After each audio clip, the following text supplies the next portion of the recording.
Hello, you're listening to the How to Survive podcast. My name's Liam Neeson. When I want to sponsor a podcast, I go to www.howtosurvivepodcast.com. Wait. Not even the website. That's it. You've had your chance. No, come on. I go to patreon.com. In an hour's time, you'll be like, right, next episode's got to be a quick one because I've got to go home.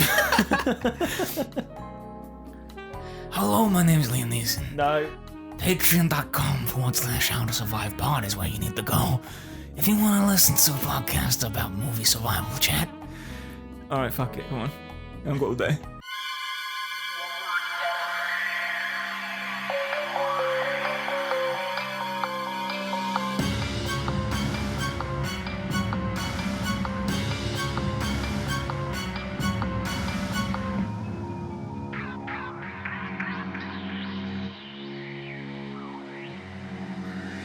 Hello and welcome to the How to Survive podcast, episode 206.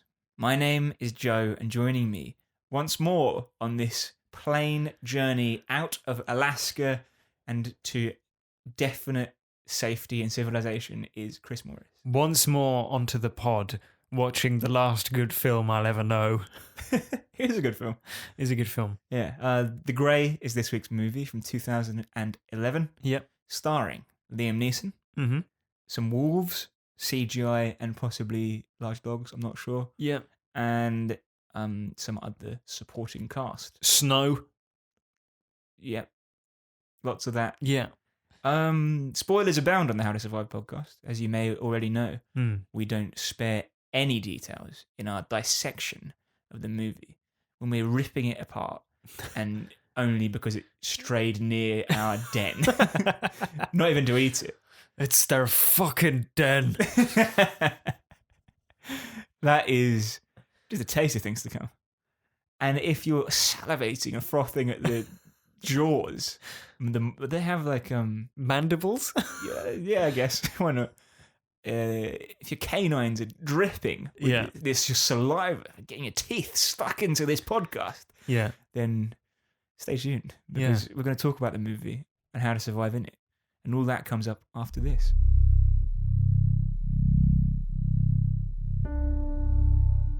A job at the end of the world.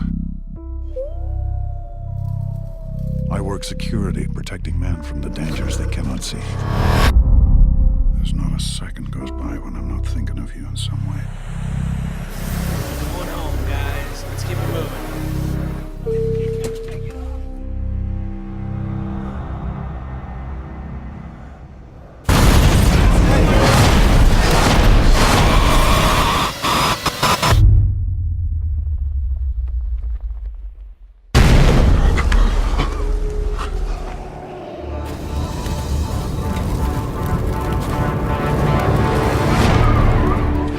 Fire. Then we find food. If we don't move and work now, we'll all freeze to death. Somebody will find us. They gotta know that plane went off the radar. Nobody's gonna find us. Not here. We figure out what way is south and we start walking. This will be one of those wild stories you tell at a party. What is it? Get up! Get up! Don't move. Stare right back at him. If we can get to that tree line, we can better defend ourselves. Go! Hold on! You gotta be kidding me. All right, Chris, I'm going to recap the plot because I don't know if you've seen The Grey lately. Yeah, I have, yeah. You rented this from Love Film, right? Amazon. Oh, you mean back in the day? Yeah. Yeah, I think so. That's my memory of it, yeah. Yeah. Was it a good experience? Yeah, and I keep my subscription up to this day. John Otway is a wolf hunter for an Alaskan oil drilling company. He is haunted by memories of his wife, who features in his dreams, telling him not to be afraid. I'm going to go out on a limb here and say that no well-adjusted person has ever been a wolf hunter for an Alaskan oil mining company. Yeah, it's not the job you go for, like, when you've got a lot of prospects. Yeah. It's not the job well-adjusted people go for. The first line is like something like, I'm surrounded by cons, murderers, Yeah. and they're like me, Yeah. wanton men. The first line is, "I wish I was dead." I wish I was dead, the movie, but also I hope I don't get eaten. Anyway, that's the first sentence of my recap. Here's the next one. He writes a letter to his wife expressing his plan to die by suicide, but doesn't go through with the plan, and in the morning boards a plane back to civilization. The plane crashes and most passengers are killed. Trapped in the woods in a blizzard, John is joined by Hernandez, Diaz, Burke, Flannery, Talgott, and Hendrick, who are an assortment of annoyed survivors and Ex-cons, Buff men. wanton men. yeah. And also a pack of wolves who are stalking around outside. Yeah. Otway himself is the first to be attacked, and in the night, Hernandez, who fell asleep during his watch, is killed. Otway, by the way, is a wolf expert. Comes with the territory of being the wolf hunter. Yeah. And he predicts that they've landed near the wolves' den and that they will therefore be hunted and killed indiscriminately. The surviving team decide to take their chances by walking back to civilization, but are stalked across the tundra by more wolves. Flannery, who's lagging behind, is soon picked off. Another wolf attack leads the group to set a fire as protection, using like aviation fluid as fuel, Yeah. which is quite ingenious. They spend the night besieged by wolves. Diaz freaks out and attacks Otway with a knife, but Otway is Liam Neeson and has Diaz on his back crying within seconds. Yeah. Having- That's not even an exaggeration. No, it's great. Having found peace, Diaz begins to apologise, but is soon attacked by a wolf. The group kills the wolf and eats it, realising afterwards that there are dozens of wolves in the darkness around them, which is like a great scene, I think. Yeah, because they put the head of the wolf on a spike Yeah. as like a team building exercise, basically. Right. No, he cuts the head off the wolf in anger, then Right. throws it into the darkness, and he's like, "Take that, you fucking wolves!" Yeah, and like 100 wolves start wooing around him. It's great. 10 wolves are wooing. Burke freezes to death in the night, and the rest of the group set out walking. They reach the edge of a canyon and attempt to create a line across to like a pine tree, which is about 100 yards off a cliff face. It's mental.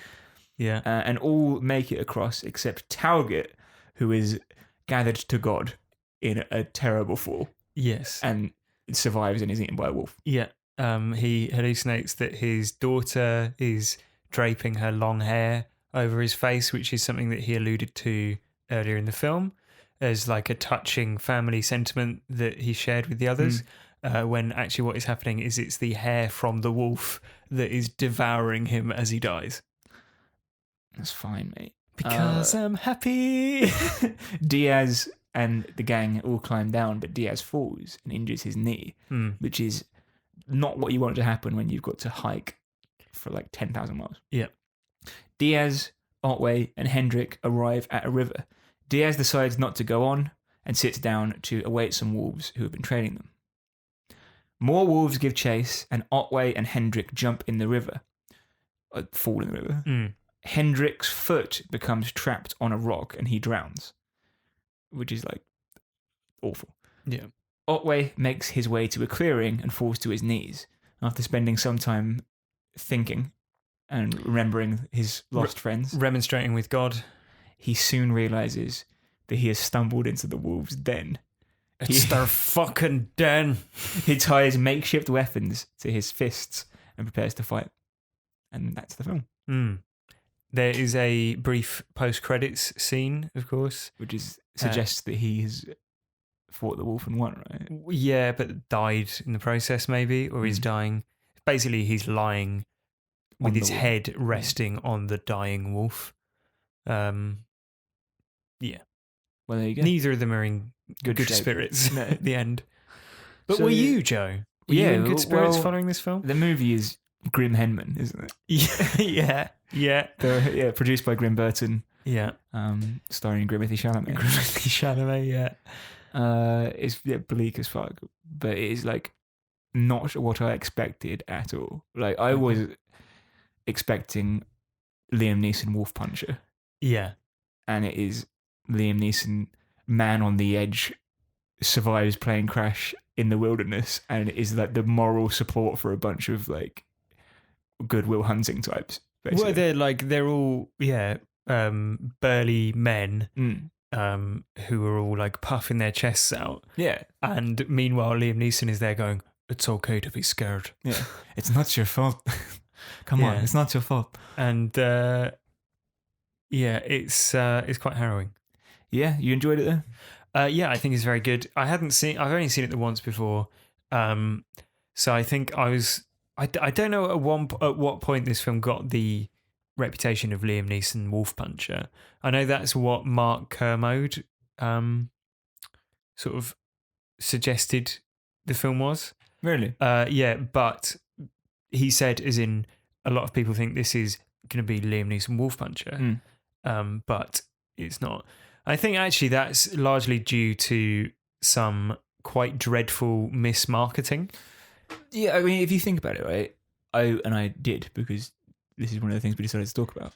The reason people probably think that it is that is because, like, he hasn't gone in for many edge of like man on the edge character dramas for a long time, right? You've got things like Taken, Phantom Menace, right? He's been in lots of films, but since Schindler's List, how many were really serious or like dramatic actorly roles? If It's you know what I mean. a very good point. Yeah, Like when you think of him in the early 2000s, you're gonna be thinking of Taken, or you're gonna be thinking of like what, like nothing. Just like a bunch of like rubbish movies that are almost straight to DVD levels of like just schlockiness. Yeah, but he is an incredible actor who brings a gravity to his performances.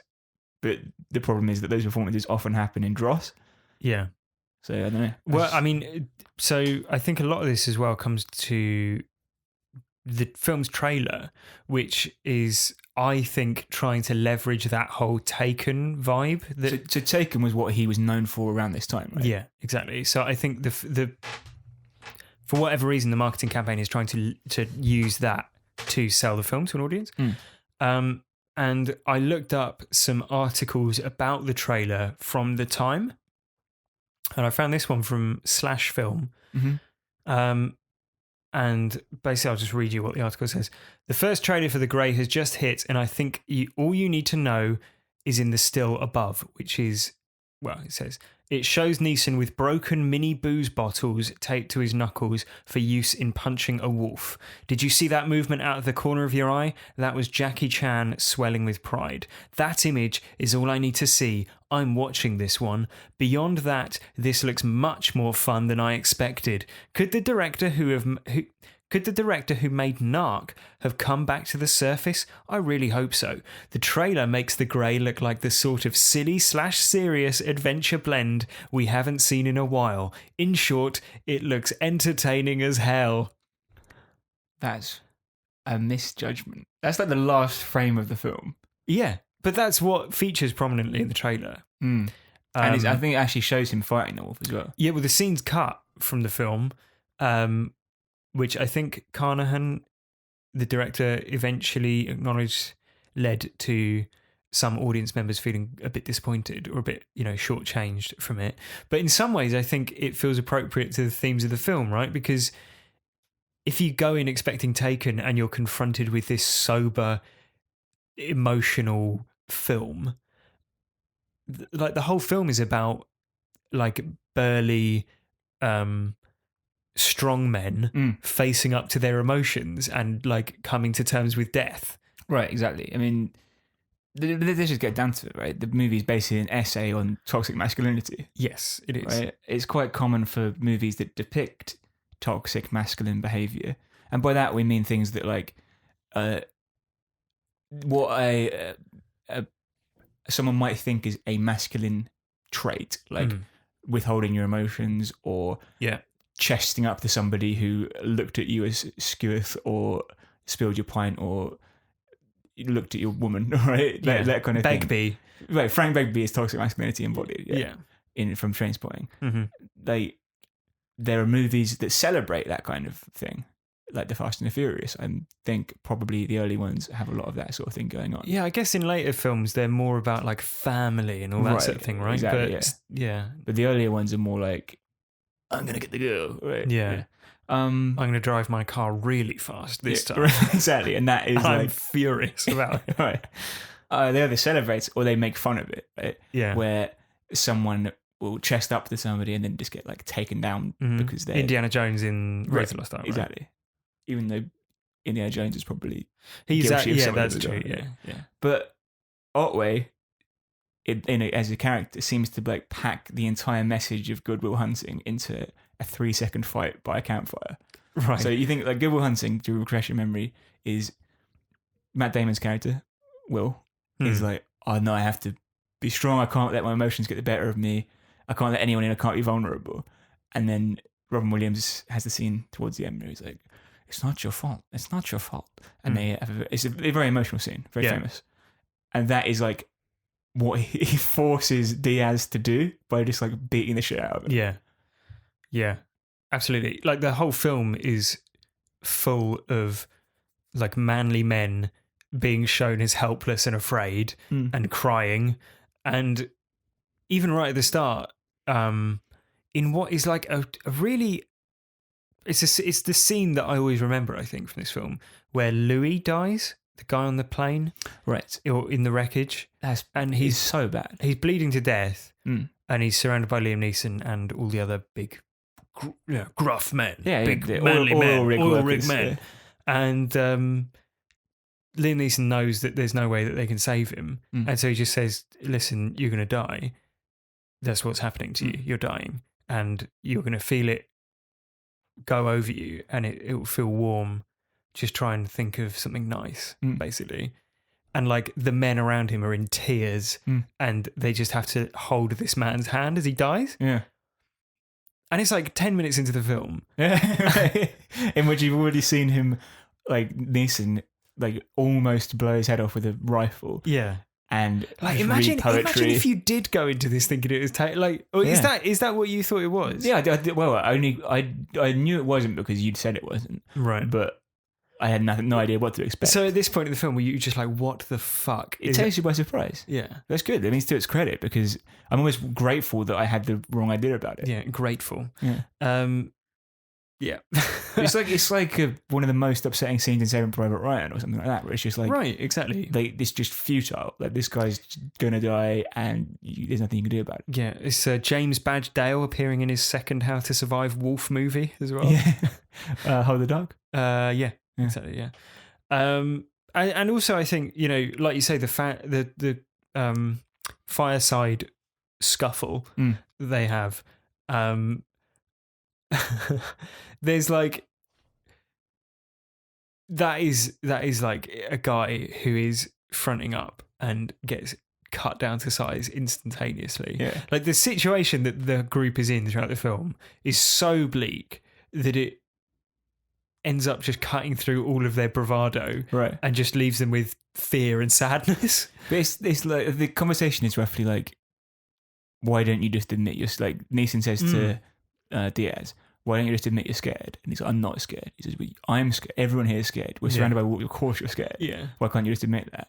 He's so like, he takes off, that as like an insult. Yeah. And squares up to him with a knife. Yeah. So, and Neeson being Neeson stamps on the fire and like sprays sparks in his eyes and then sweeps his legs and just like embarrasses him. Yeah. Then when it's basically like, it's almost like he recognized that Diaz was having some form of panic attack. Yeah. And his way of calming him down was just to like burn him out, basically. Yeah. Well, it happens like 2 minutes after they are witness to an Omega challenging the Alpha of the Wolf Pack, which is like very heavy-handed. Like, it doesn't take a lot of imagination to know what that means. I think Diaz is also the one who's going around trying to collect all the wallets, but like take the money out of them, right? Yeah. And there's an excellent line from Liam Neeson where he says, I'm going to start beating the shit out of you in the next 5 seconds and you're going to swallow a lot of blood for a bifold wallet. It's good. One thing that stuck out to me, there's not a single heroic death in the film. No, they were all like hopeless and But no, his death is somewhat heroic. But it's pointless, futile. There's no heroism to be found in fighting a wolf. Fighting a wolf to death with bottles strapped to your hands for no reason. That's debatable. Like, but there's nothing. No one's gonna fucking put a statue up on it. No, exactly. And he knows he's gonna die. Yeah. It's bizarre. Like, yeah, I don't know. It shows that we are all just like squishy bags of liquid. Do you know what I mean? Yeah. And it will leak out one way or another. Yeah. Like the guy who falls down the tree, he's just brutal, and he's just like, oh man, like, he's having his face chewed off, basically. Yeah. But like it's the impact on every branch down. Yeah, it's amazing. Like it's in terms of a like film. It's so good. It's so good. It's so good, right? Yeah. One thing that as well, it feels very existential to me, like quite purgatorial, the situation that they're in, because they're closed off from society. You know, they can't get in touch with anyone for whatever reason. I don't think like phones are ever. They're not even like ever alluded to, are they? Not sure. I think they just don't work. Maybe, yeah. But I think it does a good job as well of making the wolf pack seem quite realistic, despite also being sort of pantomime scary. You know, the eyes in the darkness. And yeah, I looked up the parents' guide, and it says some younger children might find the wolves scary. I was like, what? Yeah, they're terrifying. Yeah. Like, why? Like, imagine going to a kid, right? Well, we can watch The Grey, but you might find the wolves scary. Like, not the man having a quiet and bleak, hopeless death. Yeah. Desperate not to die, but dies anyway. Yeah. Oh. If I just for balance, there's one thing about the film that I really don't like. Yeah. And that's the poem. It's a bit shit, is it? I really don't like it at all. Just read the poem. Once more into the fray, into the last good fight I'll ever know. Live and die on this day, live and die on this day. Why don't you like it? Well, I don't like the repeated line. And also it feels far too specific to the situation. It's like if he's like, my father wrote a poem, it said, when you're surrounded by wolves, tape some bottles to your hands. I don't know. It's dross. It's not a good poem. It's a bit like sixth form teenager. Yeah, right, exactly. Yeah, poem. Drama school. Yeah, and what I think is funny is like he's like, oh, my father loved poetry.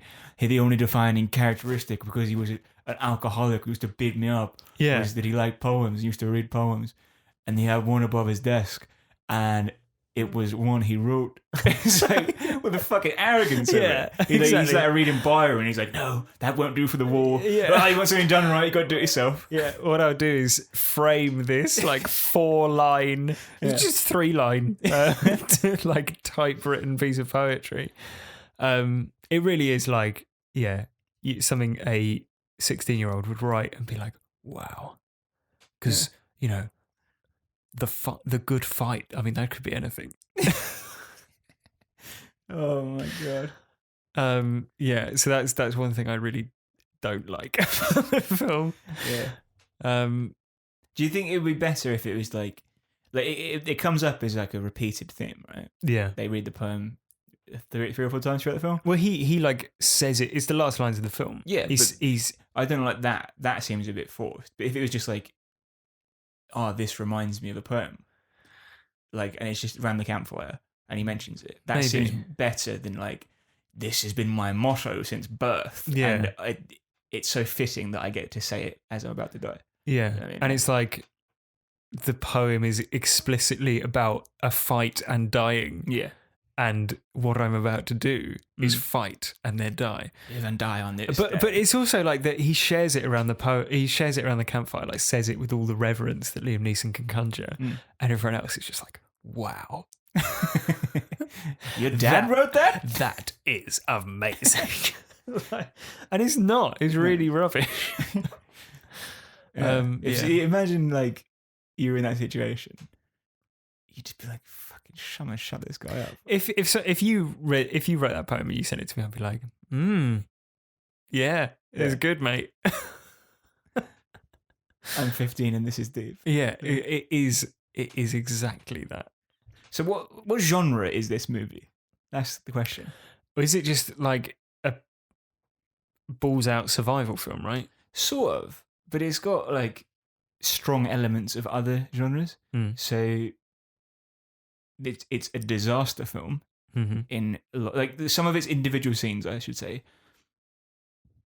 are almost perfect examples of great scenes from other genres. So a disaster, like the plane crash, is realistic and terrifying. It feels realistic. The rope climb is like tense and upsetting. The river rapids are all like, these are all the things that happen in a disaster film. Yeah. And you've got like a slasher movie with like the point of view shots from the wolves who are like stalking them, and a feeling of like, don't go in there, don't fall asleep, that kind of thing. Yeah. And you've also got like the man on the edge drama, where like, I don't know if you've seen First Reformed. No. Manchester by the Sea.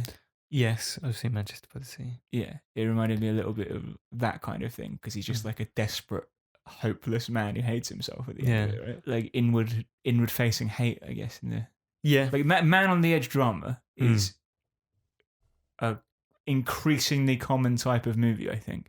If you think of things like Taxi Driver is obviously like the model for it. I think that was probably an early one. But you've got stuff like You Were Never Really Here. Yeah.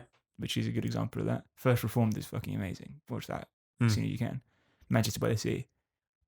It's a very male-oriented type of film. I don't think you could... maybe you could get a woman in this kind of role, but it would be a very different film. Yeah, because I guess a lot of them deal with like the structures of masculinity in society. Yeah. Which is not necessarily a bad thing, because it is often subverting that or holding up a mirror to it or saying, is this really necessary? Yeah. But that's how I saw this film more than anything else, I think. It's more a Liam Neeson coming to terms with the loss of his wife or whatever than it is wolf survival. Yeah, so it should be equal parts. It should be like Liam Neeson sad widower rather than Liam Neeson wolf puncher. Yeah. But also a bit of wolf puncher. Plane crash happens in this movie, doesn't it? Yes, it does. Which really begs the question: how much do you know about plane crashes in movies? In my plane crashes in movies quiz.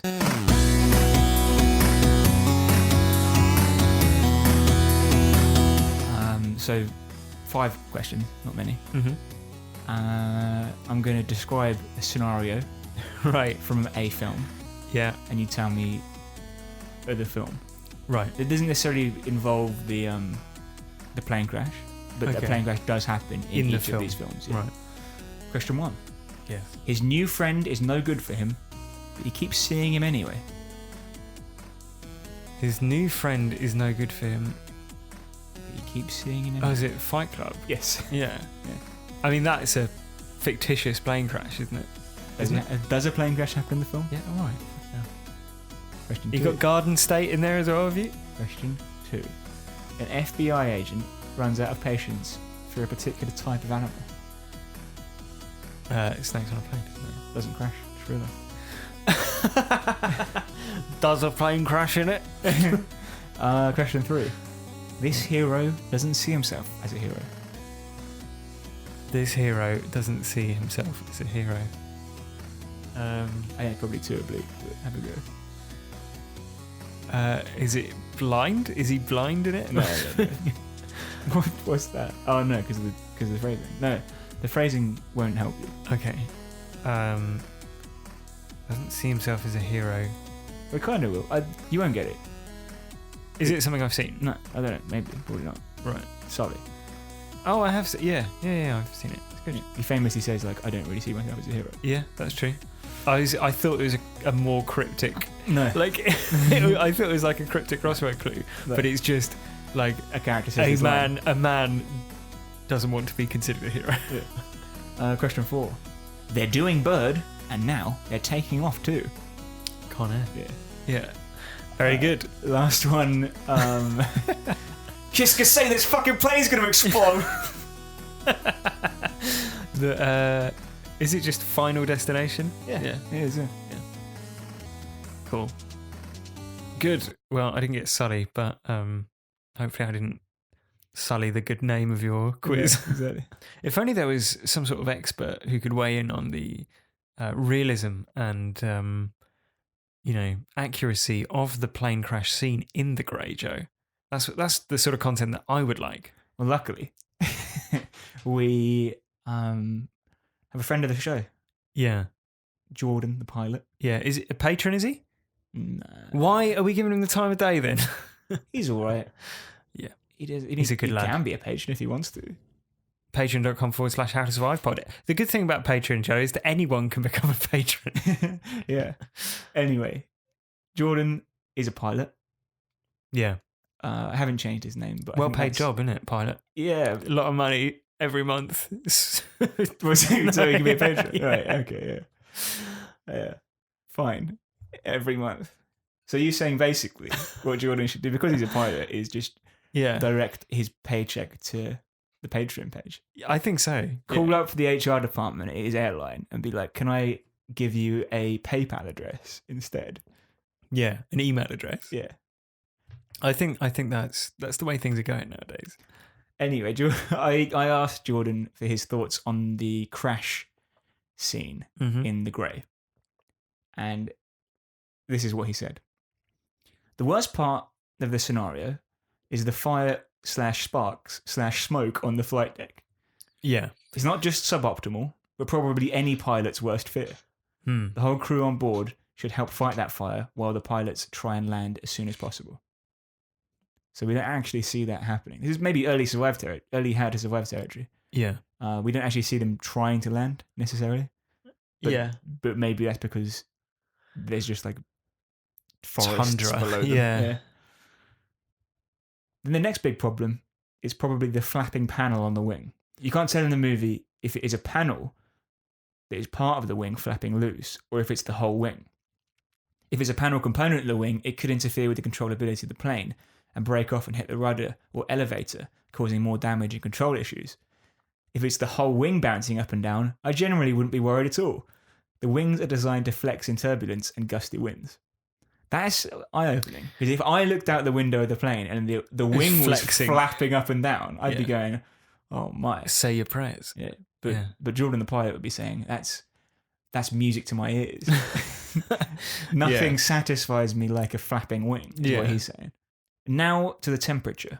So if you recall in the movie, the first time we get that something's gone wrong, other than turbulence, is when Liam Neeson wakes up and his breath is turning to like ice cubes in front of him because it's so cold. Even if all the passengers are asleep, surely the cabin crew would notice the freezing temperatures. I'm sure it would even be cold on the flight deck. While I work, we always get called from the cabin crew if the temperature isn't just perfect, so I'm sure they would have told the pilots already. Maybe they were already working to fix the problem at the beginning of the scene, because obviously the people have fallen asleep. Yeah. Also, the pilots look like they've flown into a big storm, which is a pretty big no-no. Yeah. So there you go. So I said to him, would you say it's the pilot's fault because they've flown into the storm? And he said, it's their fault for flying into the stormy weather, but that would only cause nasty turbulence. The plane looked fucked from the outright. No way they're to blame for the fire, broken wings, and broken air conditioning. So Yeah, because one thing I would say is that there's quite a few stages between like it's cold in the cabin to Liam Neeson is upside down and the roof of the plane is open, like as they're crashing. But like, it's not clear what caused the crash. No, or at what point the plane begins to disintegrate completely, which is harrowing. Do you think it's an engineering issue then?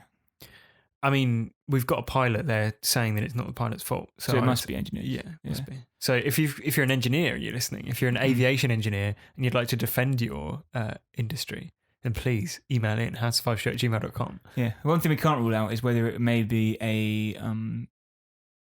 a operation led by the Russian government in which they loaned a surface-to-air missile to the Russian separatists in Ukraine, and as a way of shooting down a Ukrainian jet, but accidentally shooting down a passenger plane and then blaming it on the Ukrainian government, or as a stitch-up measure when the entire international community revolts against it, because that is, something that could theoretically happen. Yeah, email in howtosurviveshow@gmail.com, Vlad, if you're listening. That did happen. I know. Yeah, I know. Have you heard the- MH417. Have you heard the Bellingcat podcast? It's fucking good. No. You know Bellingcat? No. They're the guys who they're like internet researchers who, like journalists who do like needle in a haystack levels of research. They're the ones who found the people who poisoned the Skripals. Right, okay. And they also are the ones who basically proved that Russia were behind MH117 or whatever. Right. It's fucking good. It's a really good podcast. That's what the podcast's about. It's like Serial, but explaining the journalistic process behind proving the Russians did it. Nice. It's fucking good. So what was the name of the podcast again? The Bellingcat podcast. Bellingcat. Bellingcat. Bellingcat. Named after the Aesop fable in which the mice tie a bell around the cat's neck so they know when he's coming. It's like a truth to power sort of thing, I guess. Right, okay. Good tip. So there you go. Thank you for listening to that part of it, and now the next part of it. We touched on How to Survive there a little bit. Yeah. If you're the pilot, try and get to ground. Mm-hmm. But if you're not the pilot, what would you do to survive, Chris? So my first one is to look around before you leap. And that is in reference to the section of the film where they arrive at a cliff face and Liam Neeson says, well, we've got to jump off, lads. Right. That is, I was thinking go around, try and find a way to climb down. And he's like... Yeah, and what would you say is a good indication that they could have found another route up and down? River? No, the fact that the wolves continue to chase them. Yeah. In fact, when they land, when the There's guy a wolf lands, waiting. there's a wolf waiting for them, right? and it's literally, they've walked from like the external areas of their hunting area to their den, right? So the wolves have travelled across that crevasse somehow. They've made that journey. It's a long way down. Yeah, it is a long way down. But clearly there is a, bridge or something nearby. But Liam Neeson takes one look at the cliff and goes, we're going to have to jump over it. That's it. Yeah. That's it, lads. There's only one way through this. Down. Yeah, and so, that's fairly straightforward, I would say. And also, I don't think John is thinking particularly clearly later in the film where he leaps into the river to try and save the other guy from drowning. And this is before he's been... stationed, isn't it? But it's before he's become stuck. And Liam Neeson just like fucking throws himself into the river. I think that's a mixture of things. Like, it has the... Side effect of getting rid of the wolves that are chasing them. Yes, exactly. Possibly. But also, it's like, oh, this guy is in distress because it's a fast-flowing river and he's carrying huge layers of clothing and equipment. So there's two things, really. The water means that he might drown, and even if he does get out of the river, he's going to be soaking wet and freezing. He's probably going to freeze to death. So is that two different survival tips? Well, they're both just have a look before you leap. Look before you leap, right? Yeah. Because but if Liam Neeson hadn't jumped in the river, he would definitely have been killed by wolves. Do you think so? Yeah, he's being chased. Okay, well then I retract that one. But I think generally good advice is to look where you're. Yeah. I had no problem with the general advice. I just think in that situation, throw caution to the wind, because the wind is. I have no problem with the advice, but also just fucking ignore it. Yeah, I think that I don't really understand the line across, because how did they get across? So one guy jumps to a tree. Did he make it to the tree? Yeah. Right. Yeah. He lands in the tree. Because that, like, when you see the gap, you're like, no way. Yeah. He lands in the tree and then ties a line to the tree, which is why they're all climbing down it on the other side. I'm not a physicist, but I feel like, I don't know the right word for it, but I feel like the downward trajectory on his jump would kick in. So he was going straight down, if you know what I mean, before he got to... I guess so. Yeah. He wouldn't still be travelling forward with enough velocity to make it. Well, mate, to the tree. it happened, didn't it, in the film? So it happened. Yeah. I suppose so. Any ideas from you? Yeah. So What is there a lot of after the plane crash? Wolves, No. snow, Yes, but no. complaining. Yes, but no. Can't. Bodies. Right. What the wolves love. Meat. Yes. Well, but okay, yeah, I see where you're going with this. Mhm. Finish the thought. So, in a kind of like Abe's Odyssey sort of way, if you were to carry some meat with you, and when you think the wolves are gathering, just throw a bit of meat over the, like, you know, they're dogs at the end of the day, right? Yeah. Just distract them. Lob a bit of meat off a cliff and they might run after it or something. That is true, but the wolves, I think it's pointed out, are hunting because the humans are a threat. Not because they're hungry. Yeah. I think that probably plays into it, and they seem all too happy to chow down on the humans. But I think The happy side effect of the slaughter. yeah, they're doing it in a territorial manner, right? Aren't they? Because they're like, we've stumbled into their hunting area. It's their fucking den. It's their fucking den. Yeah, I think you're right. Yeah. So what? Don't do that. Well, no, I mean, I guess it's a fair idea. You Even might if they were distract like, them. instinctively, I'm going to defend my den, right? But what you're saying the is mission. like, because they're dogs, they'll be distracted by meat. Yeah. So I mean, bring a big stick. Yeah. Tennis ball. Yeah, right. That's it. Yeah. A tennis ball, a stick. Yeah, like a teddy bear. Just distract the dogs. Yeah. Squeaky toys. Yeah. I don't mind it. Yeah. At least try it. It might not work, but what have you got to lose at this point? Yeah. So at the end, when he's go to them and say, "Down, boy." Yeah. When he's squaring No. up to the alpha at the end, if instead of like dogs don't like playing with broken bottles, Yeah. but if you just tickled him behind the ear, A bit of rope with a knot in the end, and they can do a tug of war Yeah. to prove who's the strongest.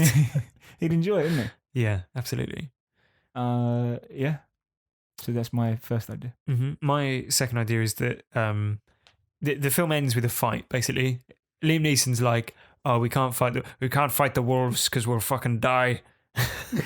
And then what happens at the end of the film is that he fights the wolves and he dies. Yeah. But part of that, I believe, is because he's waited until the end when he is injured and tired and at the point of exhaustion and freezing cold, and there's only one of him. So my idea is, at the site of the plane crash, have a big fucking ruck. With the wolves. Yeah, all of you, all 10 survivors. Just start beating the shit out of Yeah, wolves. you could probably find a lot more broken bottles to take round your hand, like a lot more sharp implements or whatever. Form an outward facing circle. Fucking bring the wolves on, I say. Beat the shit out of them. Yeah, if you were to overwhelm, say, one wolf, they're going to get a message. If you start just bashing wolves over the skull with a bit of pipe Yeah. as they come near you, you might get a few bites here and there, but then they're going to fuck off pretty quickly, I should think. Yeah, and if you're looking out for each other, so let's say someone gets attacked by a wolf and you're there fucking battering it to bits with a pipe. Yeah. Who knows? You might even get a big shot at the big wolf, the alpha wolf. Yeah. At which point the rest of them, in like, if video games have taught me anything, Yeah. if you kill the big leader enemy, then it makes all of the other enemies in the area much easier to get rid of. Sometimes they even turn to dust. Yeah, exactly. Yeah. So yeah, that's my idea. Yeah. Do you think if Liam Neeson bested the alpha in combat, he becomes the alpha? Yeah, and all the wolves follow him around. Yeah. And he could tie a sled to them all. Yeah. This is like the version of the film that people think it is. Yeah. It's got to be. Yeah, like the bottle fight happens within the first 20 minutes, and then the rest of the The film is opening like, of the film is him breaking bottles and tucking his hands. yeah. Fair enough. And the rest of the film is Liam Neeson with his team of wolves foiling a terrorist plot. That's the sequel. Yeah. Okay. My Any- second idea is carry torches all the time. Flaming torches. Yes. Okay. Then if the wolf comes near you, you go, oh, get away, and it'll go. Yeah. Yeah. I mean that seems how things would play out. Yeah. They don't have an abundance of flaming torches, No. but there's plenty of like sticks around. So if you can just like chain smoke them, chain torch them, Yeah. it'd be fine. I wonder if it's a question of fuel. Well, if you've lit one, is my point. You can light two. Oh, I see. Right. Yeah. Yeah. That's true. Yeah, I guess so. And you could be like, oh, well, maybe it'll take a little while to light the second one. They do. But- Whenever they're moving anywhere, they seem to have torches, right? Very cool. They move by day, I think. They camp. They try and do so, don't they? I think there is one scene where they have to move at night through the woods. It's during the time when the one of them is dying of hypoxia, I think. Just such a lovely film. Laugh a minute. Yeah. Yeah. Grim Curry. Yeah. I had a few of them in my time. Let me tell you.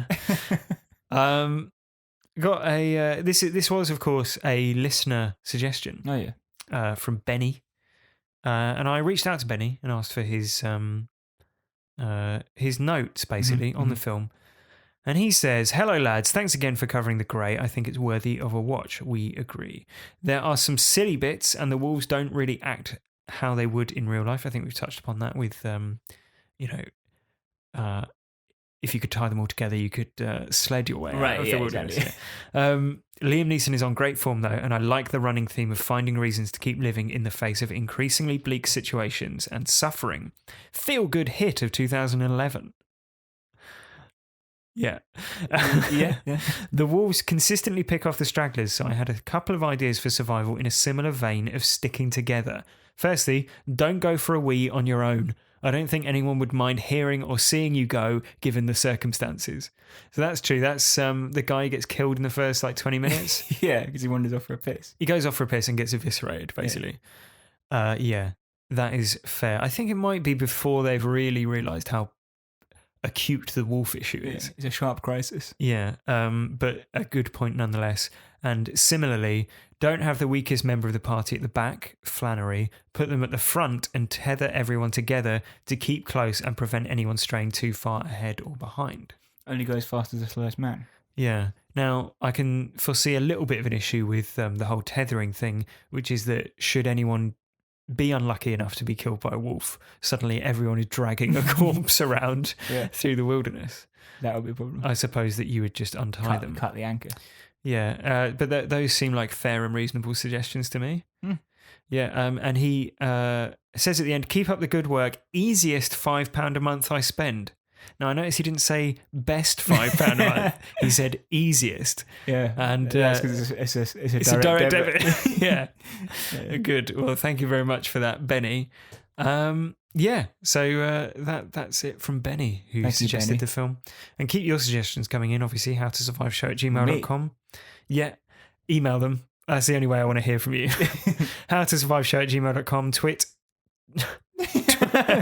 What did you call me? Tweet at howtosurvivepod or leave a comment. Patreon.com/howtosurvivepod. Don't forget to leave a 5-star review for us on Apple Podcasts. Yeah, patreon.com. We said that part? Yeah, well, patreon.com/howtosurvivepod. That's where it's all happening. You get a bonus episode every month, and you also get access to our mailbag episodes where we answer our listeners' queries, questions, problems, find solutions for them, help them survive the day-to-day drudgery of life. So It's jolly. Jolly stuff. If you find yourself in a plane crash surrounded by wolves, then do drop us a line, because we know exactly how to help. Yes. Next week is an oft-requested movie. Yeah, it's another listener suggestion, this time from Noyan, and it is the 2016 Korean film The Wailing, which is... I haven't seen it yet, and I'm expecting it to be very pleasant and enjoyable and a fun-filled romp. brisk as well, Yeah. brief. Yeah, short movie. Yeah. It's on Netflix for free. Well, as long as you get the subscription. Yeah, in the UK at least, and it is well worth a watch. I would, sit down, dedicate your time to it, because you will be rewarded, I think. Yeah, in this life or in the next. Yeah. Yes, that is it. Thank you very much for listening. And until next time,